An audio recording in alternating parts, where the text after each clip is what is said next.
Assalamualaikum warga sedulur Banten. Banten Sepekan kembali hadir menyuguhkan beragam informasi seputar pemerintah Provinsi Banten yang telah kami hadirkan hanya untuk warga sedulur Banten.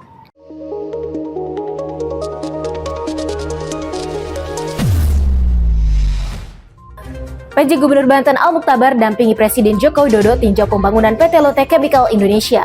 Penjabat Gubernur Banten Al-Mukhtabar mendampingi Presiden Joko Widodo saat meninjau pembangunan area industri PT Lotte Chemical Indonesia di Kota Cilegon, Provinsi Banten, Selasa 12 September 2023. Al-Mukhtabar menuturkan dalam kunjungan Presiden Joko Widodo tersebut terdapat beberapa arahan yang disampaikan, diantaranya untuk menjaga iklim investasi baik di daerah maupun nasional. Selain meninjau pembangunan PT Lotte Chemical Indonesia, Presiden Joko Widodo juga membagikan beras kepada keluarga penerima manfaat di kantor Kecamatan Jombang, Kota Cilegon. Setelah itu, Presiden Joko Widodo memantau harga bahan pokok di Pasar Keranggot, Kota Cilegon. Pemerintah Provinsi Banten raih penghargaan peningkatan indeks pembangunan pemuda.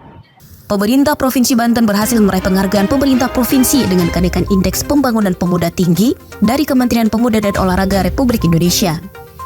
Penghargaan diterima oleh penjabat Gubernur Banten Al-Mukhtabar dari Menpora Aryo Bimo Nandito Aryo Tejo pada pembukaan Rapat Koordinasi Nasional Pemuda dan Olahraga 2023 di Jakarta International Velodrome Rawamangun, Jakarta, Jumat 8 September 2023. Catatan Kemenpora, Indeks Pembangunan Pemuda Provinsi Banten mengalami kenaikan sebesar 4,34 dari 47,83 pada tahun 2021 menjadi 52,17 pada tahun 2023. Al-Mukhtabar mengungkapkan penghargaan ini adalah buah dari kerja bersama Bupati, Wali Kota, dan Forkopimda secara komprehensif yang melakukan kerja-kerja kelembagaan. Ini juga merupakan sumbangan Banten untuk menyongsong Indonesia Emas 2045. Dijelaskan Al-Mukhtabar, generasi muda yang akan menjadi bonus demografi harus dipetahkan. Ini dilakukan untuk menyiapkan generasi muda ke depan untuk penyerahan tongkat estafet agenda kerja pembangunan. Kendalikan inflasi TPID Provinsi Banten waspadai pergerakan harga beras. Penjabat Sekda Provinsi Banten Virgoyanti mengatakan angka inflasi di Provinsi Banten hingga saat ini masih terkendali. Berdasarkan data BPS, angka inflasi di Provinsi Banten pada Agustus 2023 terkendali di angka 2,96% secara year on year. Meski demikian, terdapat satu komoditas yang akan menjadi perhatian, yaitu komoditas beras. Demikian diungkapkan Virgoyanti usai mengikuti rapat koordinasi pengendalian inflasi daerah yang dipimpin langsung oleh Menteri Dalam Negeri Muhammad Tito Karnavian secara online di Pendopo Gubernur Banten KP3B Curug Kota Serang, Senin 11 September 2023. Virgoyanti mengungkapkan beras di sejumlah daerah di Indonesia terus mengalami fluktuatif harga, bahkan terdapat beberapa daerah yang masuk dalam zona merah. Namun, hal itu tidak terjadi di Banten, karena harga beras di Banten masih di sekitaran harga eceran tertinggi.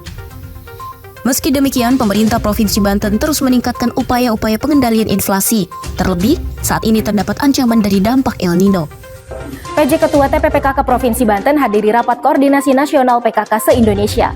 Penjabat Ketua Tim Penggerak PKK Provinsi Banten Tide Al-Mukhtabar menghadiri Rakornas Kader PKK dan 10 program pokok PKK Melaju Menuju Indonesia Maju di Hotel Bidakara Jakarta, Senin 11 September 2023. Rakornas yang mengusung tema TPPKK terus berkontribusi untuk Indonesia Maju ini bertujuan untuk mendorong seluruh pengurus dan kader PKK di seluruh daerah untuk dapat menyusun program kegiatan dengan mengacu rencana induk gerak PKK dan strategi PKK yang telah dirumuskan pada Rakernas tahun 2021. Rakornas ini digelar dengan fokus 10 program pokok PKK yaitu penghayatan dan pengamanan Pancasila, gotong royong, pangan, sandang, perumahan dan tata laksana rumah tangga, pendidikan dan keterampilan, kesehatan, pengembangan kehidupan berkoperasi, kelestarian lingkungan hidup dan perencanaan sehat. Rakornas dihadiri Ketua Umum TPPKK Tri Tito Karnavian, Menteri Dalam Negeri Tito Karnavian, Menteri Kesehatan Budi Gunadi Sadikin, seluruh TPPKK tingkat pusat, para Ketua TPPKK tingkat provinsi, kabupaten dan kota se-Indonesia. PJ Gubernur Banten Al-Mukhtabar dampingi Jaksa Agung ST Burhanuddin groundbreaking Rumah Sakit Umum Adiaksa. Penjabat Gubernur Banten Al-Mukhtabar mendampingi Jaksa Agung ST Burhanuddin dalam acara groundbreaking atau peletakan batu pertama Rumah Sakit Umum Adiaksa di Desa Sukajadi, Kecamatan Keragilan, Kabupaten Serang, Banten, Kamis 7 September 2023. Jaksa Agung mengatakan, Rumah Sakit Umum Adiaksa akan memperluas akses layanan kesehatan untuk masyarakat di Provinsi Banten. Menurutnya, pelayanan kesehatan memegang peranan penting dalam keberlangsungan hidup masyarakat dan langkah konkret yang mendukung pemerintah dalam memberikan akses layanan kesehatan yang berkualitas. Ia menyampaikan rumah sakit ini tidak hanya memberikan andil pada kejaksaan, tapi juga kepada masyarakat umum. Penjabat Gubernur Banten Provinsi Banten Al-Mukhtabar mengungkapkan pembangunan rumah sakit umum Adiaksa merupakan upaya pemerintah hadir dalam memberikan pelayanan kesehatan kepada masyarakat. Berada di kawasan strategis, Rumah Sakit Umum Adiaksa ini diharapkan mampu menjadikan kawasan kesehatan berbasis nasional yang dilengkapi dengan fasilitas yang memadai. Al-Mukhtabar mengungkapkan, Rumah Sakit Umum Adiaksa merupakan rumah sakit yang memiliki konsep hospital tourism yang menggabungkan pelayanan kesehatan dengan destinasi wisata. Sehingga pelayanan yang diberikan tidak hanya kepada masyarakat sekitar, namun juga kepada masyarakat dari luar daerah. Badak bercula 1 dari Banten menjadi maskot Piala Dunia U17. Federasi Sepak Bola Internasional atau FIFA telah meluncurkan lambang resmi Piala Dunia U17 atau FIFA U17 World Cup Indonesia 2023. Lambang itu terinspirasi dari warna bendera Indonesia dan lautan Nusantara.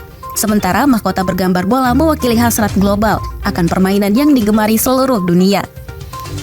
Adapun maskot turnamen FIFA U17 World Cup Indonesia 2023 yakni Bacuya atau badak cula cahaya. Badak bercula ini mengacu pada nama hewan asli Indonesia. Penjabat Gubernur Provinsi Banten Al-Mukhtabar mengaku bangga atas dipilihnya badak Jawa atau yang dikenal badak bercula 1 sebagai maskot turnamen FIFA U17 World Cup Indonesia 2023. Terlebih, badak bercula 1 merupakan hewan endemik Indonesia yang dilindungi dan hanya dapat ditemukan di Taman Nasional Ujung Kulon, Kabupaten Pandeglang, Banten. Al-Mukhtabar berharap jadinya Bacuya sebagai maskot U17 World Cup Indonesia 2023 dapat mendorong semua pihak untuk bersama-sama menjaga dan melestarikan badak bercula 1 tersebut. Nah, warga seluruh Banten, demikian Banten Sepekan yang sudah kami informasikan hanya untuk warga seluruh Banten. Nantikan Banten Sepekan berikutnya. Assalamualaikum.